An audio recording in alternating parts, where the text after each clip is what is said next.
တစ်ချိန်လုံးကကျောင်းကုန်းရွာလေးမှာရှိတဲ့ဘုံကြီးကျောင်းကအလွန်ကိုတိတ်ဆိတ်အေးချမ်းလှတယ်။ဒါကြောင့်လည်းလာရောက်ကုသိုလ်ယူကြတဲ့သူတွေနဲ့အမြဲစီကားလေးရှိတယ်။ရွာသူရွာသားတွေကလည်းစီကားနေတဲ့ဘုံကြီးကျောင်းကိုကြည်ပြီးပီတိတွေဖျားနေကြတယ်။ကုသိုလ်လာယူကြသူတွေကဖရာတရားနဲ့ကုသိုလ်ကောင်းမှုတွေကကိုဘဝကိုပိုကောင်းလာအထောက်အကူပြုတယ်လို့ယုံကြည်ကြတယ်။ဒါအပြင်လည်းအရင်ကပြုခဲ့တဲ့ကုသိုလ်ကောင်းမှုတွေကလူတစ်ယောက်သိဆုံးပြီးမိတကြိုတဲ့အချိန်အထိအကျိုးသက်ရောက်မှုရှိတယ်လို့ယုံကြည်ကြပါသေးတယ်။အေးချမ်းလာတဲ့ကျောင်းကုန်းရွာလေးကိုဘယ်ကမှမသိတဲ့ဦးစင်တစ်ပါးရောက်လာခဲ့တယ်။အဲ့ဒီနောက်မှာတော့အေးချမ်းလာတဲ့ဒီဖုန်ကြီးကျောင်းကထူးဆန်းမှုတွေနဲ့အတူတရက်ပြီးတရက်ပြောင်းလဲလာခဲ့တယ်။စီလုံးပါတယ်ဆိုတဲ့ရွာသူရွာသားတွေလည်းနှစ်ဖွဲ့ကွဲသွားကြတယ်။ဘယ်ကလာမှမသိတဲ့ဖုန်ကြီးတစ်ပါးကျောင်းမှာလာနေတာကိုမကြိုက်တဲ့အဖွဲနဲ့ဖုန်ကြီးအစ်စ်ကိုအလွန်ကြီးညိုကြတဲ့အဖွဲဆိုပြီးကွဲသွားကြတာပါ။ဖုန်ကြီးအစ်စ်ရဲ့ဘွဲတော်ကဦးနန္ဒာမာလာဆိုတာကလွယ်ရင်သူ့အကြောင်းကိုဘာမှရေးရေးရရမသိရပါဘူး။တတိထားပြီးကြည်မိတဲ့လောက်ကတော့သူဟာတရားကျင့်ကြံပြီးတီလကိုစောင့်တဲ့ကကျင့်ဝတ်တွေနဲ့အညီနေထိုင်တဲ့ဖုန်ကြီးတစ်ပါးပါဦးနန္ဒမာလာကိုမကြိုက်တဲ့အဖွဲကကျောင်းကနေမောင်းထုတ်လို့မရတဲ့အခါမှာတော့ကျောင်းကိုမလာတော့ပဲတခြားရွာကဖုန်ကြီးကျောင်းမှာပဲကုသိုလ်ယူအလှပြုတာတွေသွားလုပ်ကြတယ်ဒီရွာရဲ့တူဒီသောသူ့ဘရာဇာကြီးကတော့သူ့ဘရာဇာဦးငွေတိုးပါအစာပိုင်းမှာတော့သူ့ဘရာဇာကြီးကဆရာတော်ဦးနန္ဒမာလာကိုအလွန်ယုံကြည်သူတစ်ယောက်ပါနောက်ပိုင်းမှာတော့သူ့ဘရာဇာကြီးဦးငွေတိုးကဖုန်ကြီးနဲ့ခက်တန်တန်ဖြစ်လာခဲ့တယ်ဒီလိုဖြစ်လာရတဲ့အကြောင်းရင်းကိုလည်းတိတိကျကျမသိပါဘူးတညမှာတော့ရွာမှာအတုပရှိတာကြောင့်ဖုန်ကြီးเจ้าမှာအလောင်းလာထားပါတယ်ဆွေမျိုးသားချင်းတွေကအလောင်းကိုစောင့်ရင်အိပ်ပျော်နေကြတယ်အဲ့ဒီအချိန်မှာပဲဦးနန္ဒမာလာကသူ့ဘရာဇာကြီးဦးငွေတိုးရဲ့ပုံမှန်မဟုတ်တဲ့အပြုအမူကိုတတိထားမိသွားတယ်အဲ့ဒါကတော့ဦးငွေတိုးကအခေါင်းကိုဖွင့်ပြီးထူးဆန်းတဲ့အရာတွေလုပ်နေတာကိုအမှတ်မထင်တွေ့လိုက်ရတာပါညနေအချိန်ကြီးမှာအလောင်းပြင်းနဲ့သူ့ဘရာဇာတယောက်ကအလောင်းနဲ့ပတ်သက်ပြီးလောက်เสียအလုပ်ဆိုတာမရှိတော့ပါဘူးဒါကြောင့်လေဦးနန္ဒမာလာကသူ့ဘရာဇာကြီးအပေါ်တန်တရားတွေဝင်လာခဲ့တယ်ဘုံကြီးကအဝေးကနေတိတ်တဆိတ်ရက်ကြည့်နေပြီးအရှိအနေတွေကိုအကဲခတ်နေခဲ့တယ်အဲ့ဒီအချိန်လေးမှပဲအရာအလုံးကိုရှင်းရှင်းလင်းလင်းမြင်လိုက်ရတယ်သူ့ဘရာဇာကြီးကအခေါင်းကိုအတန်မထွက်အောင်တေချာပြန်ပိတ်လိုက်တယ်ပလတ်စတစ်အိတ်တစ်လုံးကိုကိုင်းပြီးအမှောင်ရိပ်ကြတဲ့ကျောင်းအနောက်ဘက်ကိုထွက်သွားခဲ့တယ်သူ့ကိုတစုံတယောက်ကစိုက်ကြည့်နေတယ်ဆိုတာကိုတော့သူလုံးဝမရိပ်မိပါဘူးခဏနေတော့ကျောင်းရဲ့အနောက်ဘက်တစ်ပင်ရိပ်တွေနဲ့မှောင်နေတဲ့နေရာကိုရောက်လာခဲ့တယ်သူ့ဘရာဇာကြီးကအစောကယူခဲ့တဲ့ပလတ်စတစ်အိတ်ထဲကနေတစ်ခုခုကိုထုတ်ယူလိုက်တယ်အဲ့ဒီအရာကအပုပ်နှံတွေတထောင်ထောင်ထနေတဲ့လူသေးကောင်ရဲ့အသားဖြစ်နေပါတယ်ပတ်ဝန်းကျင်တစ်ခုလုံးအပုပ်နှံတွေပြန့်နှံ့လာပြီးဦးနန္ဒမာလာရဲ့နှာခေါင်းထဲထိဝင်ရောက်လာခဲ့တယ်ဆရာတော်ကသူ့ရဲ့အတွေ့အကြုံအရဆိုသူ့ဘရာဇာကြီးဦးငွေတိုးက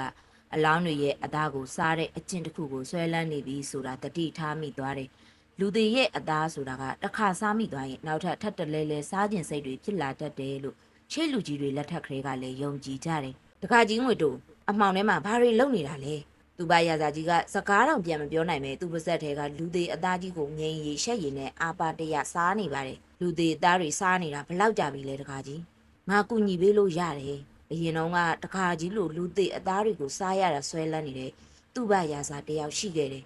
သူကတော့ကုသမှုတွေခံယူလို့အချိန်မီရပ်တန့်နိုင်ခဲ့တယ်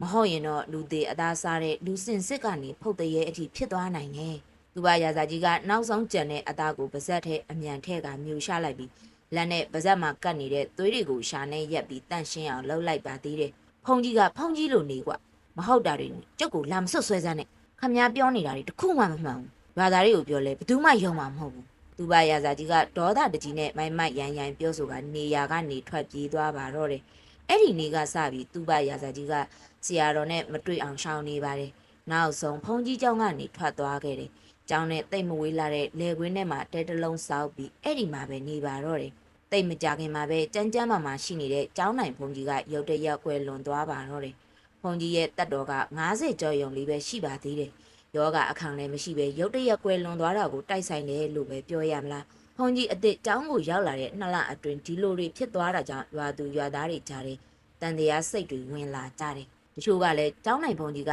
တရက်လေးနေမကောင်းရုံနဲ့တည်သွားတာကသူယူတာယူမဟုတ်ပဲဖုတ်တရဲတွေစားတာခံရလို့တေးတာဆိုပြီးအခိုင်အမာယုံကြည်ကြတယ်တချို့ကြပြန်တော့လေဖုတ်တရဲကဘသူဖြစ်နိုင်လဲဆိုပြီးထင်ကြီးအမျိုးမျိုးပေးကြပြန်တယ်တချို့ကတော့ဖုန်ကြီးအစ်စ်ရောက်လာမှအခုလိုတွေဖြစ်တယ်ဆိုပြီးဖုန်ကြီးအစ်စ်ကိုဖုတ်တရဲလို့ဆွဆွဲကြပြန်တယ်ဟေးတခြားလူဖြစ်နေရင်ဘလို့လုပ်မလဲစိတ်အေးအေးတော့ထားကြပါအောင်ကွာငွေတို့ငါတို့တန်တရားရှိနေတယ်ဆိုတာဘသူမှမသိစင်နဲ့တချို့ရွာသူရွာသားတွေကအဲ့ဒီဖုန်ကြီးကိုဆိုအယမ်းယုံကြည်နေကြတာကွာ ဟာဒါဆိုဥဖိုးတောင်းလဲကျုပ်အတွင်းနဲ့အတူတူပဲပေါ့ဗျာအေးကွာဒီကိစ္စကိုတော့လျှို့ဝှက်ထားရမယ်ဥဖိုးတောင်းဖုန်ကြီးသေးတာကဖုတ်တရေရဲ့လက်ချက်ဆိုတာသိကြတယ်မဟုတ်လားဥဖိုးတောင်းကဘာမှမပြောဘဲခေါင်းသာငိမ့်ပြလိုက်တယ်ဥဖိုးတောင်းဆိုတာကရွာထဲမှာစေးဘက်ဝင်အပင်တွေနဲ့တက်ဆွမ်းတလောက်ကုသပေးနေတဲ့စေးစရာတယောက်ပါသူကအထက်လန်းအောက်လန်းအနှဲငယ်ရတယ်လို့လည်းပြောကြပါသေးတယ်အဲ့ဒီနောက်မှာတော့ကျောင်းနိုင်ဖုန်ကြီးရဲ့နာရီပြီးဆုံးပြီး2 လမပြည့်ခင်မှာပဲကျောင်းနိုင်ဖုန်ကြီးအစ်စ်အတွက်ပွဲတစ်ခုကျင်းပကြတယ်ရွာသားတွေကအားလုံးဝမ်းမြောက်ဝမ်းသာနဲ့လက်ခံခဲ့ကြတယ်ကျောင်းနိုင်ဖုန်ကြီးအစ်စ်ဖြစ်လာတဲ့ဥတုမနာဆိုတာကရွာသူရွာသားတွေနဲ့လည်းတိတ်မစိမ့်လှပါဘူးအရင်ကတည်းကကြီးညိုကြတဲ့ဖုန်ကြီးတစ်ပါးပါဒါကြောင့်လဲဥတုမနာကဒီကျောင်းရဲ့ကျောင်းနိုင်ဖုန်ကြီးဖြစ်လာတာကိုအားလုံးသဘောတူကြပြန်တယ်ရွာသားတွေလည်းပြန်ပြီးစီးလုံးလာကြတဲ့အဖွဲကွဲတာတွေလည်းမရှိတော့ပါဘူးဒါပေမဲ့ဥတုမနာကဒီကျောင်းမှာဝါလာကတ်တာ1 လတောင်မပြည့်သေးခင်မှာပဲထပ်ပြီးထူးဆန်းတဲ့အဖြစ်အပျက်တစ်ခုဖြစ်လာပါတယ်ဥတုမနာကဘာအကြောင်းအရင်းမှမရှိပဲရုတ်တရက်အိပ်ရတယ်လဲကျသွားခဲ့တယ်အရင်ကဖုန်ကြီးဖြစ်ခဲ့တယ်လို့ပဲယောဂလက္ခဏာတွေကရုတ်တရက်ပေါ်လာပါတယ်အဲ့ဒီခေတ်တုန်းကဆေးရုံတွေကအဝေးမှာရှိတာကြောင့်ရွာသားတွေကရိုးရာဆေးဆရာတွေနဲ့ပဲကုသကြတယ်။နေ့လယ်မတိုင်ခင်အချိန်မှာတော့ဆေးဆရာဦးဖိုးတောင်းကကျောင်းနိုင်ဖုန်ကြီးရဲ့အရှိအနေကိုစစ်ဆေးနေတယ်။သွေးခုန်နှုန်းကိုစမ်းသပ်ကြည့်ပြီးတဲ့နောက်သူဟာအတန်ကြဲကြဲတက်ပြင်းရှားလိုက်တယ်။ဟိုးဖုန်ကြီးရဲ့သွေးခုန်နှုန်းကတိတ်ပြီးရှည်နေမကောင်းဘူးကွာ။အခုဘလို့ခံစားနေရလဲဖေ။တခြားနေရရောနားနေသေးလားဖေ။အာနားတယ်တခုလုံးနားတယ်။နေရအနှံ့ကိုနားကျင်နေတာပဲ။ဖုန်ကြီးရဲ့အတန်ကအားအင်ကုန်ခန်းနေတဲ့အတန်မျိုးဖြစ်နေပါတယ်။ဥဖိုးတောင်ရဲ့မျက်နှာမှာလည်းစိုးရိမ်ဝမ်းနေတဲ့အရေးအယောင်ပေါ်လာခဲ့တယ်။သူကဆေးဘဝင်အပင်တွေနဲ့ပြုတ်လောက်ထားတဲ့ဆေးကိုယူလာပြီးသူ့ဘရာဇာကြီးကိုတေချာပြောပြနေပါတယ်။ငွေတို့ဒီဆေးကိုပြုတ်ပြီးအစာမစားခင်အရှင်တိုင်းဖုန်ကြီးကိုတေချာတိုက်ပေးကွာ။ဖုန်ကြီးကဘာဖြစ်တာလဲယင်။သွေးလက်ပတ်မှုမကောင်းတာ။အားကြောင့်မူးဝေပြီးနာမကျန်းဖြစ်တာဒီဆေးကိုရင်တွေနဲ့တိုက်ပြီးသွေးလက်ပတ်မှုကောင်းလာလိမ့်မယ်။တာမန်ယောဂမဟုတ်ဘူးဆိုရင်တော့ရွာသားတွေကိုအမှန်တိုင်းပြောပြတဲ့နေထင်တယ်။တေချာတော့မပြောနိုင်သေးဘူးကွာ။အခုလောလောဆယ်တော့ယောဂလက္ခဏာအတိုင်းခုကြည့်လိုက်အောင်မယ်။အခြေအနေကောင်းလာနိုင်တာပေါ့။ဒါပေမဲ့ဥဖိုးတောင်းရဲ့စကားတွေကိုနားထောင်ပြီးရွာသားတွေကဖုန်ကြီးကအသက်ရှင်ဖို့အချိန်သိမ့်မကြတော့ဘူးဆိုတာကိုခံမှန်းမိကြတယ်။ဒါပေမဲ့နောက်တစ်နေ့မနက်မှာပဲရုတ်တရက်ကွယ်လွန်သွားမယ်ဆိုတာတော့ဘယ်သူမှမထင်ထားကြပါဘူး။မနက်အစောပိုင်းမှာတော့ဝမ်းနည်းစရာသတင်းကတရွာလုံးကိုပြန့်နှံ့သွားခဲ့တယ်။ဖုန်ကြီးအစ်စ်ဥတုမနာကလည်းကွယ်လွန်သွားခဲ့ပြီတဲ့ရွာသားတွေလည်းကျောင်းနိုင်ဖုန်ကြီးအစ်စ်အတွက်ဝမ်းနဲ့နေကြတယ်။နာရီပြီးဆုံးပြီးမကြခင်မှာပဲရွာသားတချို့ကဖုန်ကြီးဦးနန္ဒာမလာအပေါ်ယုံကြည်မှုတွေပျောက်ဆုံးသွားကြတယ်။ဒီဖုန်ကြီးကဖုတ်တဲ့ရဲပဲ။ကျောင်းနိုင်ဖုန်ကြီးတွေကိုအကုန်စားပြီးသူကိုယ်တိုင်ကဒီရွာရဲ့ကျောင်းနိုင်ဖြစ်ရှင်နေတာ။ဘာသူရွာသားတွေကတစ်ဖက်သက်ဆွဆွဲလာကြတယ်။ဒါကြောင့်ရွာသူရွာသားအားလုံးစုပေါင်းပြီးဖုန်ကြီးဦးနန္ဒာမလာကိုကျောင်းကနေမောင်းထုတ်လိုက်ကြတယ်။ဒီကောလာဟာလာကိုဖြန့်ခဲ့သူကတော့သူ့ဘရာဇာကြီးဦးငွေတိုးပါပဲအရင်ကတည်းကအလောင်းတွေရဲ့အသားတွေပျောက်သွားတာရှိနေပေမဲ့ရွာသားတွေကဖုန်ကြီးဦးနန္ဒာမလာကိုပဲတန်တရားရှိနေတာကြောင့်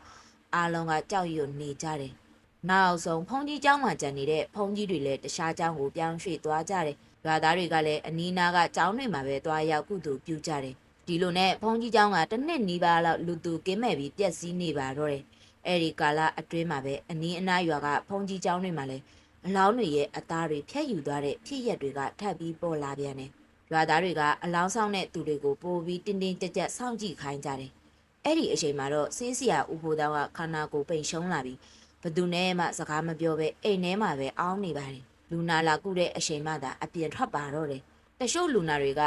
သူ့ဆေးနဲ့ကုသပြီးပြန်ကောင်းလာကြပြီမဲ့အများစုကတော့ပို့ပြီးဆိုးရွားလာကရုတ်တရက်တည်ဆုံးသွားသူတွေလည်းမနှဲမနှောရှိနေခဲ့တယ်။ဦးဖိုးတောင်းကရုတ်တရက်ကြီးဆရာတော်ဦးနန္ဒမာလာကိုပြန်ခေါ်ဖို့အတွေးတွေဝင်လာခဲ့တယ်။ခုဖုန်းကြီးကိုဒီညပဲပြန်ခေါ်လာရမယ်။မဟုတ်ရင်တော့ရွာသားတွေငါ့ကိုတန်တရားဝင်လာလိမ့်မယ်။ဖုန်းကြီးကိုပြန်ခေါ်ဖို့ရွာသူရွာသားတွေကိုစီးယုံပါတော့တယ်။ငါတို့ရွာကဖုန်းကြီးเจ้าမှာဖုန်းကြီးမရှိတာကကြာပြီ။ဒါကြောင့်ရွာသားတွေစိတ်တက်မကြအောင်ဖုန်ကြီးဦးနန္ဒမာလာကိုပြန်ခေါ်လာတဲ့နဲ့ထင်တယ်။ဒါဆိုတခြားရွာတွေကိုသွားပြီးအလောင်းမီးတကြိုစီရလဲမလို့တော့ဘူး။မင်းတို့ရောဘလို့သဘောရလဲ။ရွာသားတချို့ကသဘောတူကြပေမဲ့သူ့ဘရာဇာကြီးဦးငွေတိုးကတော့ပြင်းပြင်းထန်ထန်ကန့်ကွက်ပါတယ်။ကျုပ်ကတော့သဘောမတူဘူးဗျ။ကျုပ်တို့ရွာတွေကိုလူသေးအသားစားတဲ့ဒီဖုန်ကြီးကိုပြန်ပင့်လာတယ်ဆိုတာမဖြစ်သင့်ဘူးလို့ထင်တယ်။ဖုန်ကြီးဦးနန္ဒမာလာကဖောက်တရဲမဟုတ်ဘူးလို့တော့ငါထင်တယ်ကွ။ဘာလို့လဲဆိုတော့သူမရှိတဲ့အချိန်မှာလဲအလောင်းရဲ့အသားတွေကဆက်ပြီးပြောင်းနေတာလေတေချာစဉ်းစားကြည့်ရင်တော့ အလောင်းကြီးရဲ့အသားကိုစားနေတဲ့ဖုတ်တရေကငါတို့ရွာတွေကလူတယောက်ယောက်ဆိုတာသိကြတယ်ကွ။သူ့ဘရာဇာကြီးကအဲ့ဒီစကားကိုကြားတာနဲ့ရှက်ရှင်းစိတ်လှုပ်ရှားသွားခဲ့တယ်။ပြန်ပြီးငင်းကျင်ပေမဲ့အလွန်အကျွံထုတ်ပေါ်ပြောဆိုလိုက်ရင်လေရွာသားတွေကသူ့ကိုယုံကြည်မှုတွေရော့သွားမှကိုစိုးတာကြောင့်တိတ်တိတ်ပဲနေလိုက်တယ်။မကြခင်မှာပဲဖုန်ကြီးဦးနန္ဒာမာလာကကျောင်းကုန်းရွာလေးရဲ့ဖုန်ကြီးကျောင်းကိုပြန်ရောက်လာခဲ့တယ်။ရွာသားတွေကလည်းအရင်လိုပဲဖုန်ကြီးကျောင်းကိုလာရောက်ကုသိုလ်ပြုကြပါတယ်။အရင်ကကျောင်းနိုင်ဖုန်ကြီးရှိတုန်းကထက်တောင်လူတွေပိုများလာပါသေးတယ်။ဖုန်ကြီးဦးနန္ဒာမာလာကတော့ဒီကျောင်းရဲ့ကျောင်းနိုင်ဖုန်ကြီးအဖြစ်လက်မခံခဲ့ပါဘူး။ဒါပေမဲ့ရွာသားတွေအားလုံးကတော့ဆရာတော်ရဲ့တီလာနဲ့အကျင့်စာရိတ္တတွေကိုအားလုံးယုံကြည်ကြတယ်။ရက်အနှဲငယ်ကြပြီးတဲ့နောက်ရွာထဲမှာလူတယောက်တိတ်ဆုံးသွားခဲ့တယ်။အဲ့ဒါကအသက်အရွယ်ကြီးပြီးယောဂကြောင့်တိတ်ဆုံးသွားတဲ့အဖိုးအိုဖြစ်ပါတယ်။မိတဲ့ညုံမဲ့ညမှာတော့ဖုန်ကြီးဦးနန္ဒာမာလာဟာမကောင်းတဲ့အရာတစ်ခုရှိနေတယ်ဆိုတာကိုမသိစိတ်ကနေခံစားနေမိတယ်။သူကသူ့ဘရာဇာကြီးဦးငွေတို့ကိုတညလုံးနီးပါတိတ်တဆိတ်စောင့်ကြည့်နေပါတယ်။ညနေတဲ့အချိန်မှာတော့သူ့ဘရာဇာဦးငွေတို့ကပလတ်စတစ်အိတ်တစ်လုံးကိုကင်ပြီးသူ့တဲဘက်ကိုပြန်သွားတာကိုတွေးလိုက်ရတယ်။ဆရာတော်လည်းနောက်ကနေတိတ်တဆိတ်လိုက်သွားခဲ့တယ်။အဲ့ထဲမှာဘာပါလဲဆိုတာရှင်းရှင်းမမြင်ရပါမယ်။ဒီတဲကပြန့်နှံ့လာတဲ့အနံ့တွေကြောင့်အရင်ကမြင်တွေ့ခဲ့ရတဲ့အဖြစ်အပျက်တွေကြောင့်ပဲအဲ့ထဲမှာပုတ်သွင်းနေတဲ့လူသေးအသားပါနေတယ်ဆိုတာကိုရှက်ရှင်းသိလိုက်တယ်။ဆရာတော်ကထမလိုက်တော့ပဲတိတ်တိတ်လေးပြန်လှည့်လာခဲ့တယ်။ကျောင်းဆောင်ကိုပြန်ရောက်တဲ့အခါမှာတော့တေဆုံးသူအဖိုးကြီးရဲ့တာငဖုံးတယောက်ထဲအလောင်းဆောင်ရင်အိပ်ပျော်နေတာကိုတွေ့လိုက်ပါတယ်။တခါကြီးငဖုံးထစမ်းငဖုံးကအိပ်ရာကလက်နိုးလာခဲ့တယ်။အရက်နတ်တွေကလည်းသူ့ပါဇက်ကနေထွက်နေပါတယ်။ဘုန်းကြီးကဘာတွေဖြစ်ခဲ့လဲမေးတာကြောင့်မှတ်မိတဲ့လောက်ပြန်ပြောပြနေ။ရှင်ဘုရားမရောက်ခင်ဦးငွေတို့လာသေးတယ်။အရက်တောက်ဖို့လာခေါ်တာပါ။ကျွန်တော်နဲ့အတူတောက်ရင်မူးပြီးအိပ်ပျော်သွားတာအဲ့ဒီနာကိုဘာတွေဆက်ဖြစ်လဲဆိုတာတပည့်တော်လည်းမသိတော့ဘူးဖေ။ဒါဆိုအလောင်းတစ်တာကိုဖွင့်ပေးလို့ရမလားတကာ